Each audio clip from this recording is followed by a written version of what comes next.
activity is back again. Construction is starting on thousands of new homes and buildings. At the new armory in Minneapolis, they're working so fast they had to get concrete mixers that do their work on wheels. Now, there's a smart idea. The loading station is about 1 mile away. Time enough for complete mixing. In addition to the time saved in mixing, there is room saved on the job. No cluttering up of the place with mixing machinery or materials. This truck is typical of the new machines in industry which are helping to bring business back to normal. More men are required than with the old stationary mixers, yet time, effort, and total cost are all reduced. In the woods, lumber is again being cut on a large scale to supply the demands, and new trucks are doing their part. 9 tons of logs on this one. Thousands upon thousands of logs that will soon be everything from new homes to furniture.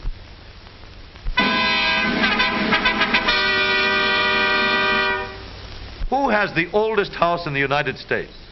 This house is called the oldest, but there's a lot of dispute going on. This one was built more than 3 centuries ago, they say, by Franciscan friars who came here from Spain.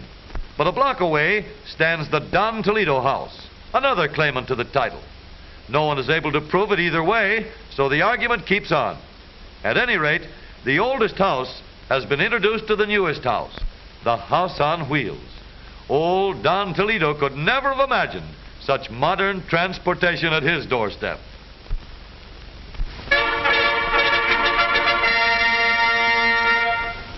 When the horseless carriage was still a colt, this advertisement appeared in the Saturday Evening Post, a clear illustration of progress.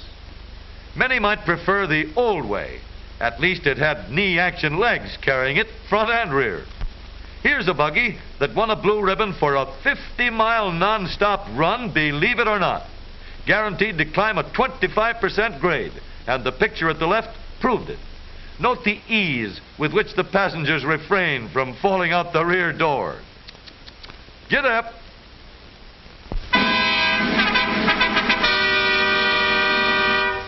Half bug and half buggy is this novel streamlined car and touring trailer, owned and built by Angelo R. Novo. The motor has been moved back to the middle of the chassis, but driving and steering controls operate the same as in any other car. The trailer seats 4 persons and sleeps 3. A periscope over the driver's head serves as a rear vision mirror. He may call it streamlining, but it looks like a turtle to us.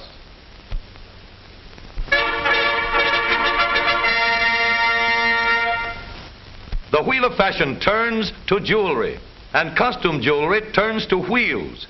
Exclusive New York shops have introduced a new novelty.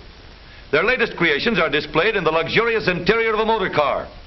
Well, it's certainly the right place to show this new piece of costume jewelry, the transportation bracelet, perhaps to be worn when one wants to go places and do things. At this rate, they'll soon be giving a car with every bracelet, but the models don't go with. You have to supply your own.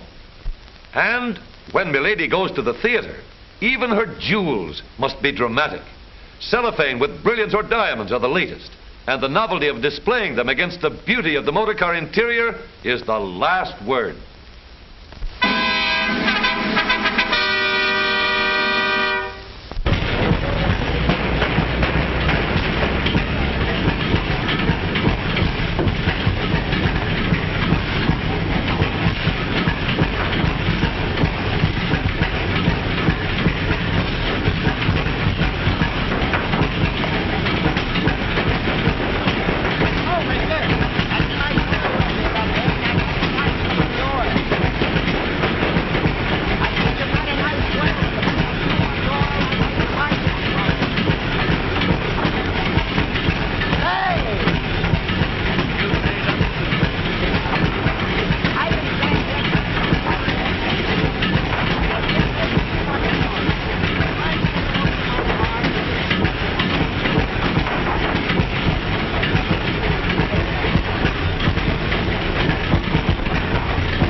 Couldn't hear anything over that racket. What'd you say now? I said I just driven a couple of 1,000 miles. Can I get my oil changed here?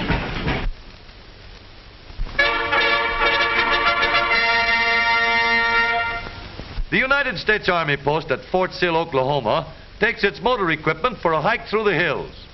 This country seems to have been laid out perfectly for testing the trucks that move the Army. Guns, ammunition, men and machines, everything rolls on wheels. It takes a lot of power to pull up these hills and the best of brakes to get back down. The artillery must be equipped with brakes to keep it from running over the trucks. Just to be sure that they don't take any shortcuts around the bumps, the captain shows the way, and the Army plays follow the leader. Another couple of hills and then into the woods, and hauling a piece of artillery with you doesn't make it any easier. Up and down hill through mud, water, sand, and anything else that happens to get in the way. Gotta be half duck and half mountain goat to get by here. 5 passengers in the rumble seat lend moral support to the driver. If he gets stuck here, 5 men are going to get their feet wet. The U.S. Army doesn't take any chances with its motor equipment. Every piece proves its worth before it ever gets to be a buck private. At Flint, Michigan, government orders are placed for 18,000 of the most modern trucks, and the production line turns olive drab. Little trucks and big ones, but all will be required to withstand the most severe tests of the United States government standards. Every truck is built with the same precision that goes into the best commercial trucks. Off the line, the insignia are applied, and out they go, into government service. They're in the Army now.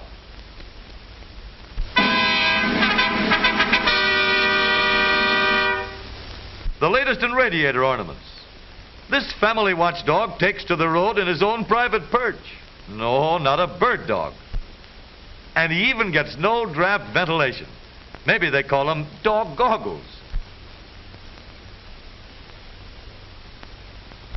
To the opera, James, and don't spare the horses. As an ornament, he's great, but as a horn, not so good. He barks at all the cats and only wags his tail at pedestrians. Be careful there, fella. If you don't fold in those ears, you're going to take off in the breeze. Not standard equipment, but a neat accessory. And he certainly gives the car a doggy appearance.